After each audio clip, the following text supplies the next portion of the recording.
I would very much have liked to come there. But as Khanteji mentioned, I was forced to stay in Delhi today and was unable to come. എത്തിച്ചേരണമെന്ന് ഞാൻ ഏറെ ആഗ്രഹിച്ചിരുന്നതാണ്. പക്ഷേ ബഹുമാന്യനായ ഖാർഗെജി പറഞ്ഞതുപോലെ നിർബന്ധിതമായ ഒരു സാഹചര്യത്തിൽ എനിക്ക് ഡൽഹിയിൽ തുടരേണ്ടി വന്നതിനാലാണ് ഇന്ന് നിങ്ങളോടൊപ്പം ചേരാൻ കഴിയാതെ പോയത്. I tend to have a very open relationship with the people of Kerala.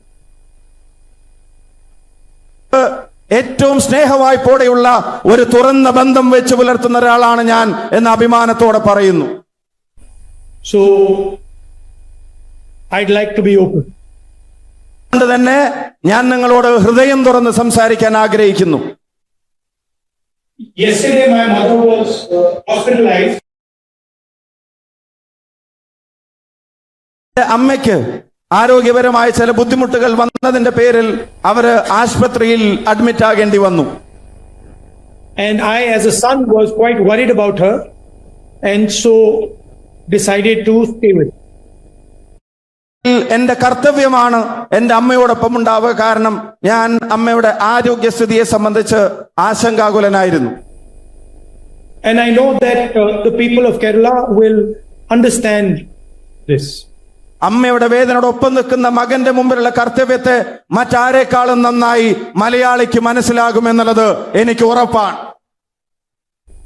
Yesterday night I was sleeping in my mother's room, in the hospital room, on a little sofa. എന്റെ അമ്മ അഡ്മിറ്റായ ആശുപത്രിയിലെ മുറിയിൽ ഒരു ചെറിയ സോഫയിൽ ഞാൻ എന്റെ അമ്മയോടൊപ്പം ഉറങ്ങുകയായിരുന്നു.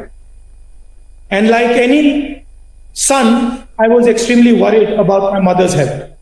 ഏതൊരു മകനെയും പോലെ ഞാനും എന്റെ അമ്മയുടെ ആരോഗ്യസ്ഥിതിയെ കുറിച്ച് അതീവ തരത്തിൽ ആശങ്കാകുലനായിരുന്നു.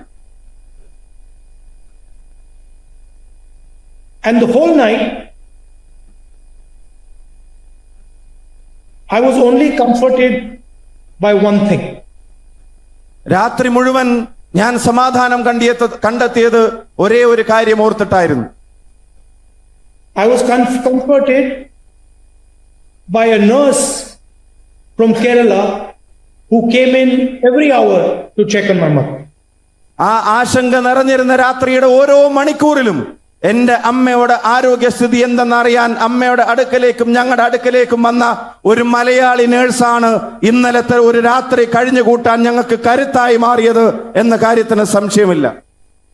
Every single hour she would come, she would check my mother, she would smile, she would hold my mother's hand. ഓരോ മണിക്കൂറിലും എന്റെ അമ്മയുടെ അടുക്കലേക്ക് വന്നു എന്റെ അമ്മയുടെ ആരോഗ്യസ്ഥിതി പരിശോധിച്ച് എന്റെ അമ്മയുടെ കൈകൾ സ്നേഹവായ്പയോടെ അവർ ചേർത്ത് പിടിക്കുമായിരുന്നു. And I was thinking to myself, how many sons, daughters, brothers, sisters have nurses from Kerala comforted in their difficult moments?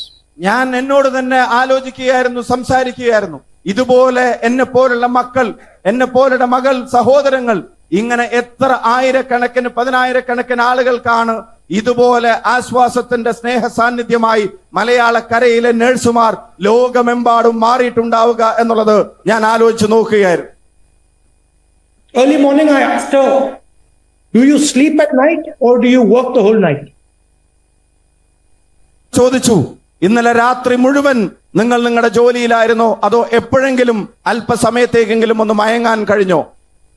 And she said, no, I do not sleep at night. I work all night. കണ്ണടക്കാതെ എന്റെ ഉത്തരവാദിത്തങ്ങൾ ഞാൻ നിറവേറ്റുകയായിരുന്നു. And so, while the whole world sleeps, women from Kerala, not only in Kerala, but in Delhi, in the rest of the country, in the rest of the world, are comforting people,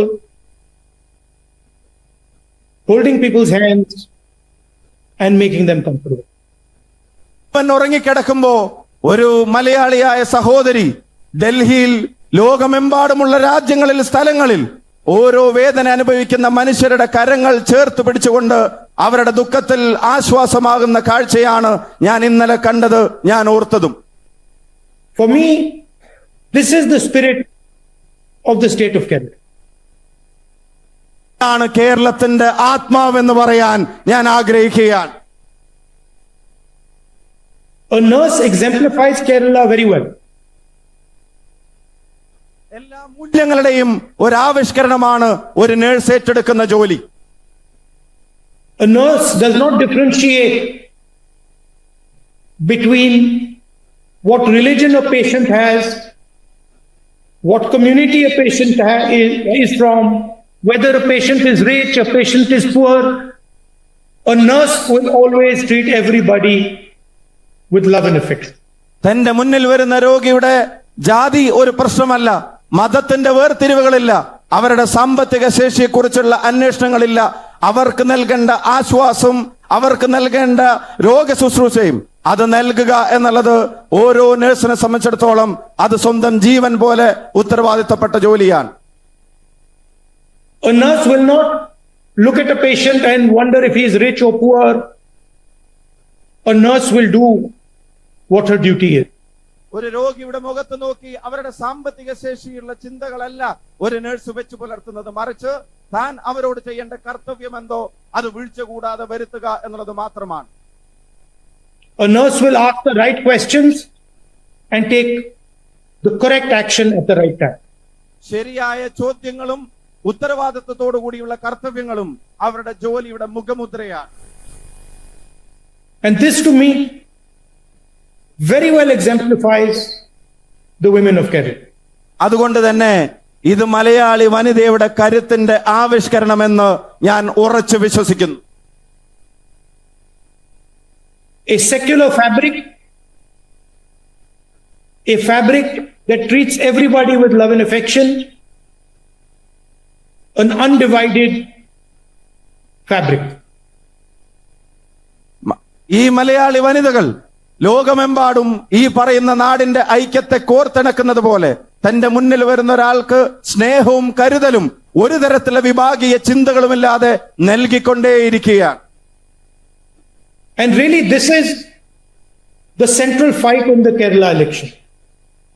അതുകൊണ്ട് തന്നെ ഞാൻ ഉറച്ചു വിശ്വസിക്കുന്നു ഈ പോരാട്ടത്തിന്റെ ആകെ തുക എന്ന് പറയുന്നത്, അടിത്തറ എന്ന് പറയുന്നത് ഈ സന്ദേശത്തെ കാക്കലാണ്. Are we going to empower and free the spirit of Kerala?